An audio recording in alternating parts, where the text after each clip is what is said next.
Hello guys, आपने किताबें बहुत सारी पढ़ी होगी, कई सारी किताबें पढ़ी होगी। अगर आप 9th में है, 10th में, किसी भी क्लास में है तो मल्टीपल बुक्स आपने पढ़ी होगी। लेकिन आपके लिए कौन सा बुक सुटेबल है, कौन सा बुक जो है आपके लिए यूजफुल है, हेल्पफुल है, ये आपको नहीं पता चल पाता है। पूरे साल निकल जाते हैं लेकिन आप इसी बात कंफ्यूजन में डूबे रहते हैं कि मैं कौन सा रेफरेंस बुक यूज करूं, कौन सा सैंपल पेपर सॉल्व करूं जिससे कि मेरे अच्छे नंबर आ सके। सो उसी समस्या का मैं समाधान देने वाला हूं आज आपको। तो देखिए, सबसे बेहतर किताब जो होता है ना, मेरी नजर में जो है सबसे बढ़िया किताब जो है एनसीईआरटी है। एनसीईआरटी से बेहतर किताब कोई भी नहीं है। जो आपके सिलेबस की बुक की जो एनसीईआरटी है वो बहुत बेहतरीन किताब है। अब बोलेंगे भैया वो 100 रुपए की किताब क्या वैल्यूएबल है, तो देखो भैया उसकी प्राइस जो है ना 100 रुपए जरूर है, लेकिन उसकी वैल्यू जो है ना प्राइसलेस है। उसकी वैल्यू जो है इतनी ज्यादा है कि आप खुद भी आइडिया नहीं लगा सकते। रेफरेंस, दुनिया की सारी रेफरेंस बुक एक तरफ और एनसीईआरटी अकेला एक तरफ, क्योंकि एनसीईआरटी को उसके बेनिफिट क्या क्या इतना वैल्यूएबल क्यों है वो समझिए।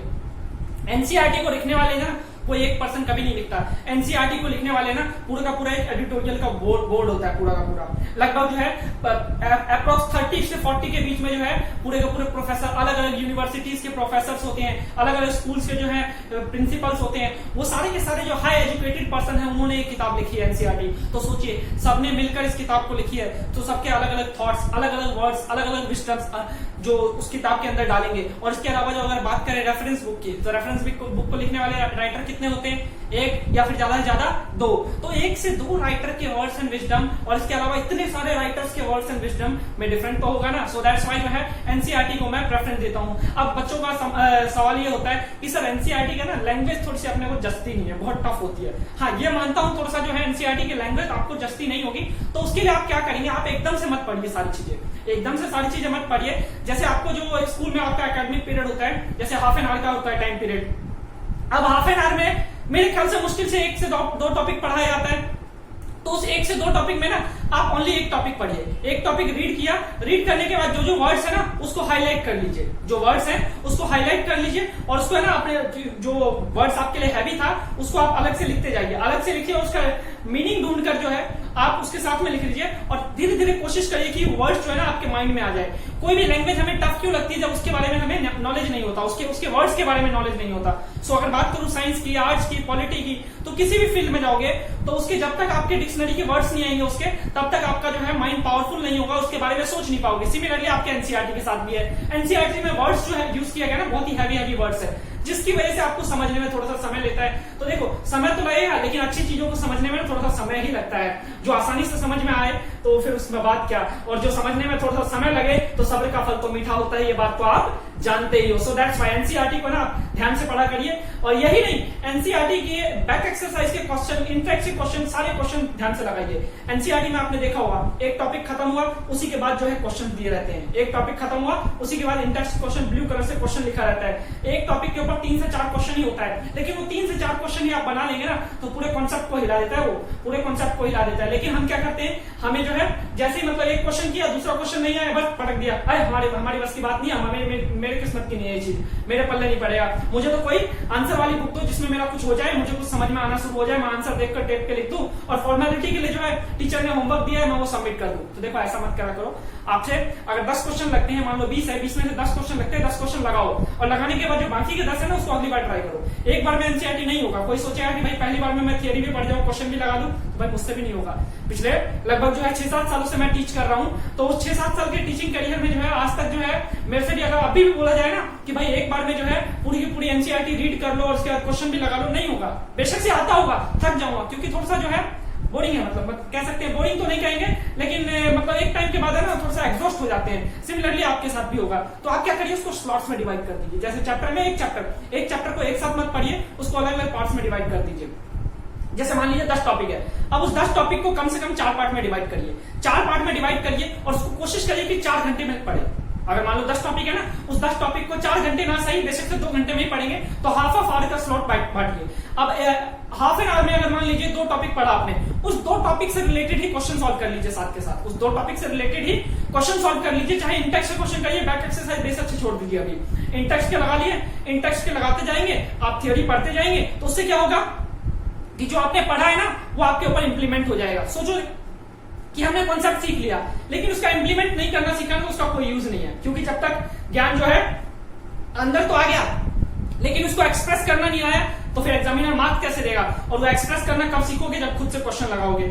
और इसके बाद है ना, जब एनसीईआरटी के क्वेश्चन इंटेक्स के लगा लो, तो उसके बाद 2-3 दिन के लिए छोड़ दो उसको, उस चैप्टर को छूना भी नहीं है, 2-3 दिन तक छूना भी नहीं है। इंटेक्स करने के बाद बैक एक्सरसाइज अभी नहीं करना, बैक एक्सरसाइज के लिए थोड़ा सा वेट करो। अब आप कोई और सब्जेक्ट या फिर अगला चैप्टर जो है शुरू कर रहे हो कर दो। फिर उसके बाद क्या करो, जब वो अगला चैप्टर हो जाए ना, फिर उसके बाद पहले चैप्टर में फिर से आओ, थियरी एक बार रीड करो, आधा घंटा का समय लगेगा मुश्किल से, पूरी की पूरी थियरी रीड कर जाओ। थियरी रीड करने के बाद है ना, आप इंटेक्स के क्वेश्चन जो पहले सॉल्व किया था, सॉल्व करे हुए को आप ऑरली सॉल्व करो।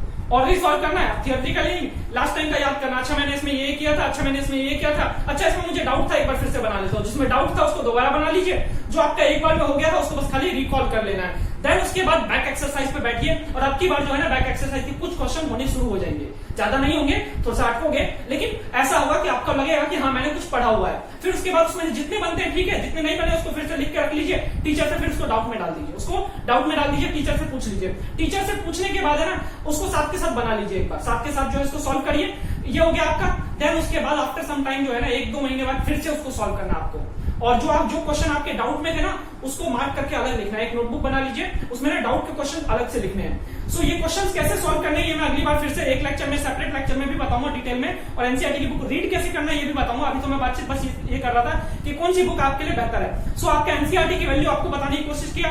अब कोई बच्चा कहता है मेरा जो है ना एनसीईआरटी में जी नहीं भरता सर, थोड़ा और पढ़ने का मन करता है, तो भाई ज्यादा जिज्ञासु हो ना, तो एनसीईआरटी का ना एक और किताब आता है, एनसीईआरटी एग्जाम्पलर, हर सब्जेक्ट का आता है, चाहे किसी भी क्लास में हो, 6 से लेकर ऑनवर्ड 12 तक जो है सभी सब्जेक्ट में एनसीईआरटी एग्जाम्पलर आता है। मैथ्स का एनसीईआरटी एग्जाम्पलर, साइंस का एनसीईआरटी एग्जाम्पलर, तो आप एनसीईआरटी एग्जाम्पलर भी ले लीजिए। अगर आप ज्यादा जिज्ञासु है, आप चाहते हैं कि हाँ 100 में से 100 मार्क्स चाहिए, जिसको 90 तक चाहिए वो एनसीईआरटी से पढ़ लेगा, उसी में मार्क्स आ जाएंगे। एनसीईआरटी से भी आप अगर सही ढंग से पढ़ लोगे, अच्छे से अगर चाट जाओगे उसको, तो 90 मार्क्स बड़े प्यार से आ जाएंगे। लेकिन जो 95, 100 चाहता है उसके लिए एनसीईआरटी एग्जाम्पलर भी बेहतर रहेगा। साथ में एनसीईआरटी एग्जाम्पलर्स में एक चैप्टर में ना आपके 50-50 क्वेश्चन है। सो आपके जितने क्वेश्चन लगते हैं लगाइए, जितने नहीं लगते छोड़ दीजिए, कोई बात नहीं। सो एनसीईआरटी एग्जाम्पलर में आपके एमसीक्यूज भी हैं, और साथ में आपके थ्योरी क्वेश्चन अलग है, शॉर्ट क्वेश्चन अलग है, लॉन्ग क्वेश्चन अलग है, मतलब कि मार्क्स वाइज में उसमें डिवाइड कर रखा है, और साथ में उसके जो डिफिकल्ट क्वेश्चन है उसके हिंट भी दे रखे हैं। सो आप इन दोनों क्वेश्चन को सॉल्व, दोनों बुक को सॉल्व कर लेंगे ना, तो आपको दुनिया की किसी रेफरेंस बुक की रिक्वायरमेंट नहीं होगी, किसी सैंपल पेपर की रिक्वायरमेंट नहीं होगी। अब कोई बच्चा बोलता है कि भाई सैंपल पेपर जब तक सॉल्व नहीं करते हैं, पूरा सिलेबस हमें आता ही नहीं आता, उसके बारे में आइडिया नहीं रखता, तो दोस्तों जो आप एनसीईआरटी एग्जाम्पलर जो आपने सॉल्व करोगे ना, उसके बुक के पीछे ना 2 सैंपल पेपर दिया होता है, 2 सैंपल पेपर उसके बुक के पीछे दिया होता है, आप वो 2 सैंपल पेपर बना लो। और इसके अलावा जो है सीबीएसई हर साल है ना, जब भी एग्जाम होते हैं ना, उससे पहले एक सैंपल पेपर देता है, तो एक सैंपल पेपर वो ले लो, और इसके अलावा प्रीवियस ईयर के 2 सैंपल पेपर ले लो, प्रीवियस ईयर के 2 सैंपल पेपर। जैसे कि आप मान लो अगर 2021 में एग्जाम देने वाले हो, तो आप 1920 के ले लो और 1890 के ले लो, ये 2 पेपर वो बना लो, और तो टोटल 3 पहले बना लिया आपने, 5 हो गए। इन 5 के अलावा किसी का और भी जी नहीं भरता ना, तो भाई एनसीईआरटी सीबीएसई है ना, एडिटल सीबीएसई जो है हर साल एक सपोर्टिंग मटेरियल लॉन्च करती है गवर्नमेंट स्कूल के बच्चों के लिए, खास करके फ्री में देती है गवर्नमेंट स्कूल के बच्चों को, लेकिन पब्लिक वालों के लिए भी है कि वेबसाइट से डाउनलोड कर सकते हो, आपको मिलेगी तो नहीं, लेकिन वेबसाइट से डाउनलोड कर सकते हो। एडिटल की वेबसाइट पे जाइए, वहां पे सर्च करिए सपोर्टिंग मटेरियल क्लास 10 साइंस या फिर मैथ, जो भी आपको सर्च करना है, डिस्क्रिप्शन में भी लिंक है और स्क्रीन पे भी विजिबल होगा लिंक। सो इस लिंक पे क्लिक करिए, और क्लिक करने के बाद आप सीधे पहुंच जाएंगे एडिटल की वेबसाइट पे, जहां से आप डाउनलोड कर सकते हैं अपने सपोर्टिंग मटेरियल। उस सपोर्टिंग मटेरियल में हर चैप्टर में थ्योरी भी अच्छे से दे रखा है, और जिसको ना ये जो सपोर्टिंग मटेरियल है ना, एनसीईआरटी प्लस में एनसीईआरटी एग्जाम्पलर, उन दोनों का मिक्सचर है। और इसके अलावा साथ में प्रीवियस ईयर्स में कौन कौन से क्वेश्चंस आए हुए हैं वो भी इसमें दिया हुआ है। चैप्टर वाइज जो है टेस्ट पेपर भी है छोटे छोटे, तो उसको भी आप सॉल्व कर सकते हैं। इसके अलावा इस सपोर्टिंग मटेरियल के बैक एक्सरसाइज में है ना, आपका लगभग 3 से 4 सैंपल पेपर है, जिसमें आपके 2 सॉल्व होंगे, 2 अनसॉल्व होंगे। तो सोचिए ये सारा का सारा जब सॉल्व कर लेंगे, 3 इधर 5 उधर, 8 सैंपल पेपर सॉल्व करने के बाद दुनिया की कोई ताकत नहीं है जो आपको रोक जाए। इसमें भी अगर जी नहीं भरता हो फिर तो आप बेवकूफ हो। इसमें भी आपका सपोर्टिंग मटेरियल लिखने वाला वही 50 से 60 एडिटोरियल होते हैं, आपका जो है एग्जाम्पलर लिखने वाले भी 50 से 60 एडिटोरियल है, एनसीईआरटी की बुक लिखने वाले 50 से 60 एडिटोरियल है, और रेफरेंस बुक कोई एक राइटर लिखता है, और रेफरेंस बुक वाले भी क्या करते हैं, कॉपी करते हैं इसी में से, बस आपको फिल्टर करके दे देते हैं। लेकिन यार थोड़ा सा मेहनती बनो, खुद से जब सर्च करोगे ना तो वो लॉन्ग टाइम तक याद रहेगा, ये प्रॉमिस है मेरा। और उसके बाद भी अगर समझ में ना आए ना, तो भाई मुझे बताओ, मेरे से कांटेक्ट करो, सोशल मीडिया पे मेरा नाम सर्च करो रॉकी रजक, अलग अलग सोशल मीडिया हैंडल पे मेरे साथ जुड़ जाओ, वहां पे मैं आपको हेल्प करूंगा। टेलीग्राम का चैनल का लिंक इसमें दिया हुआ है डिस्क्रिप्शन में, तो आप उससे भी कनेक्ट हो जाओ। तो आज के लिए इतना ही रखते हैं, अगले लेक्चर में मैं लेकर आऊंगा कि एनसीईआरटी कैसे सॉल्व करना है। तब तक के लिए दुआओं में याद रखना। Good bye, take care.